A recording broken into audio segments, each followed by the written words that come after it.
My wife's sister declared at a family dinner that she could have done far better than me. I smiled and said, likely. Then I pulled my investment from their family business. 3 months later, they filed for bankruptcy.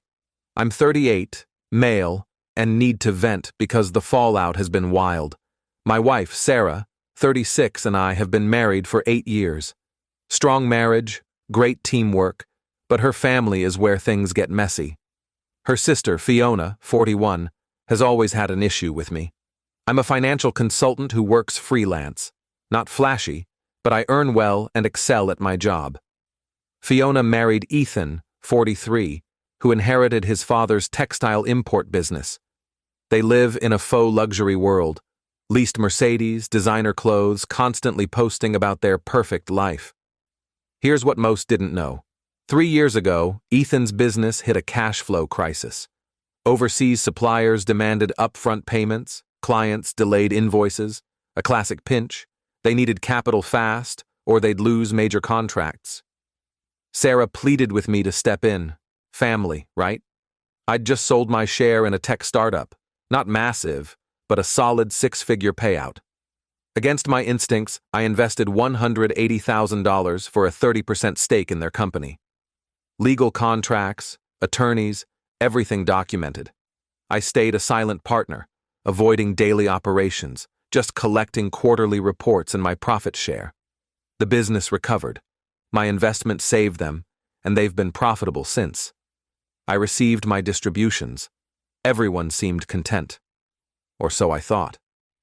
2 weeks ago, we attended a dinner at Fiona's for their son's birthday. Pleasant night until Fiona's 3rd glass of wine.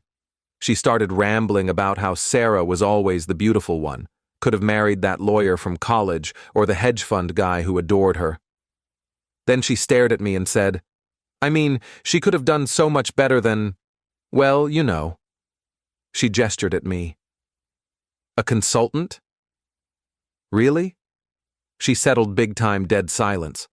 Sarah's face flushed. Ethan suddenly became engrossed in his napkin. Their kids, 16 male and 14 female, looked horrified. I just smiled and said, likely. Fiona laughed. At least you get it. We finished dinner quietly. On the drive home, Sarah apologized profusely. I told her it wasn't her fault. The next morning, I contacted my attorney. By midday, I'd filed notice to exit the partnership and demanded repayment of my investment. The contract I'd insisted on 3 years ago had a clause letting me withdraw with 90 days' notice, recouping my full investment plus accrued interest. I wanted out. Ethan called within hours, frantic. Man, what's this? We can't just pull together $180,000 plus interest. $195,000. Then figure it out. You have 90 days. Is this about Fiona's comment? She was tipsy. She didn't mean it. My decision's made. See you at the buyout. That was 2 weeks ago. Since then, it's been chaos. Update 1. The entitlement has hit new levels. First, they tried emotional manipulation. Fiona called Sarah, sobbing about how I was ruining their lives over a drunken remark. Sarah stood firm, proud of her, and said it was my money, my choice. Then came the family ambush. We went to Sarah's parents' house thinking it was a casual Sunday lunch. Nope. Intervention set up with Fiona, Ethan, and their kids. Fiona's daughter, Lily, was coached to cry about losing her elite school. Their son, Connor, mentioned his college dreams. Ethan showed a spreadsheet detailing how they'd need to sell assets, possibly lose their house. My response? You should have considered that before insulting your main investor. Fiona flipped out. It was a joke. You're this fragile? What kind of man destroys a family over hurt feelings? The kind who doesn't bankroll people who think he's lesser. Things got interesting. Ethan slipped that they'd already sought loans. No one would touch them. Their credits maxed, the business properties leveraged, and without my capital, banks see them as too risky. Then Fiona said something that sealed their fate. Fine. We don't need your money. Ethan's business survived before you, it'll survive after. You did us a favor. Now I don't have to pretend to appreciate you." Ethan's face paled. "Fiona, stop. No, I'm done acting like he's some hero. Anyone could have written a check. He got lucky with that startup. He's still just a dull consultant who lucked into my sister. I recorded it all on my phone, legal in my one-party consent state. Sent it to my lawyer with a note. Make this buyout ironclad. Last week they tried a new tactic. They started telling people I'm vindictive, wrecking family over nothing. Fiona posted on social media about family betrayal and money corrupting people. Some friends messaged me about doing the right thing, being the bigger person. My favorite was from Fiona's book club friend. Real men don't ruin families over words. Grow up, I ignored them all but documented everything. The 90-day deadline's nearing. They've got 60 days left. From what Sarah hears, she's fully on my side but still talks to her mom. They're panicking. Ethan's hunting for investors, but no one's biting. Their business only works with hefty cash reserves.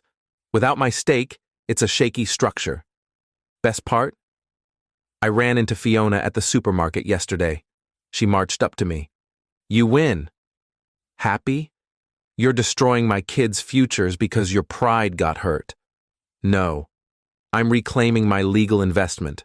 What you do with your business after is your issue." "You're pathetic." This is why Sarah deserved better, and yet she chose me, the pathetic consultant whose money you gladly took. She stormed off. Their entitlement is unreal. They genuinely believe my money is theirs by right. 60 days to go. Update 2. The desperation's turned absurd. With 30 days left, Ethan tried selling partial stakes to other investors. Problem? My 30% stake includes a right of first refusal on any sale. Every potential investor learned I was exiting and backed out. No one wants family business drama with the stable capital leaving. Fiona tried financial manipulation. She convinced her mother to call me. This kind, 68-year-old woman who's always been good to me was crying. "I don't understand why you're doing this." Fiona made a mistake. "Can't you forgive family?" I explained it was a business decision, not personal. Then she dropped a bombshell.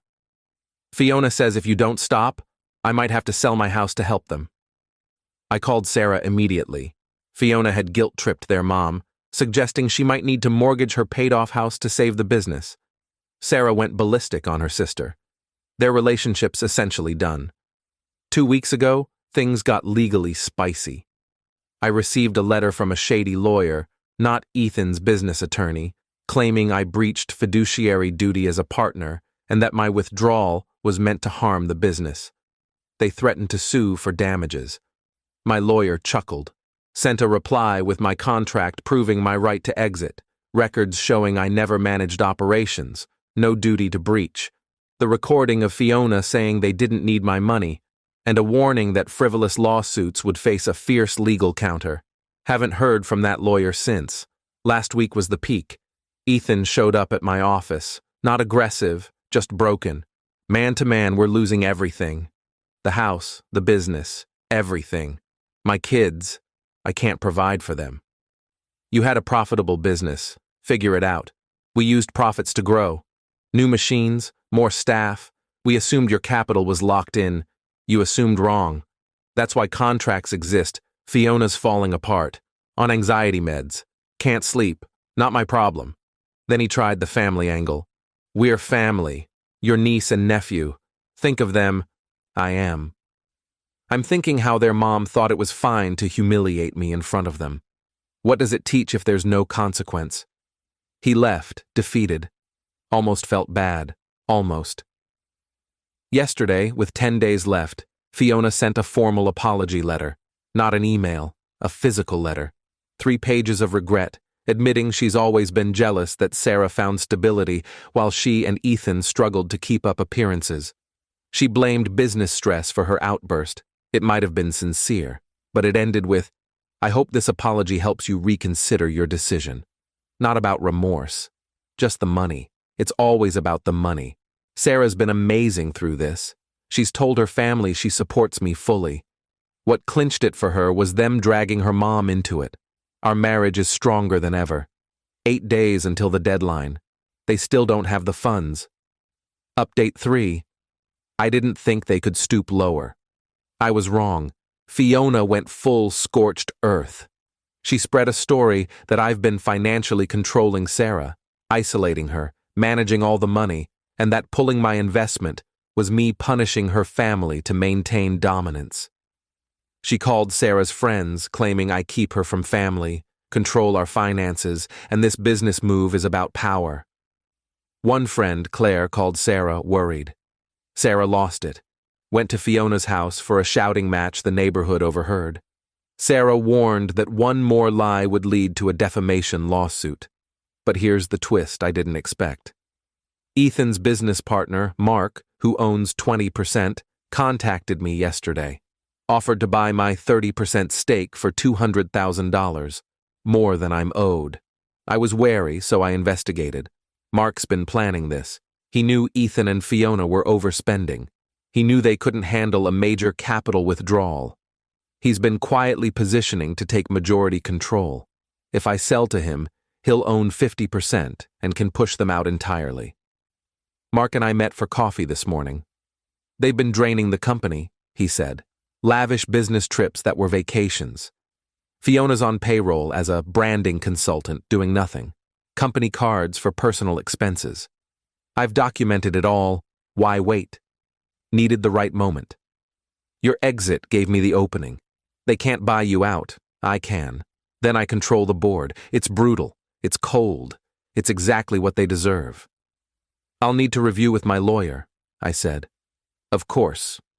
But decide fast. My offer expires with your 90-day notice.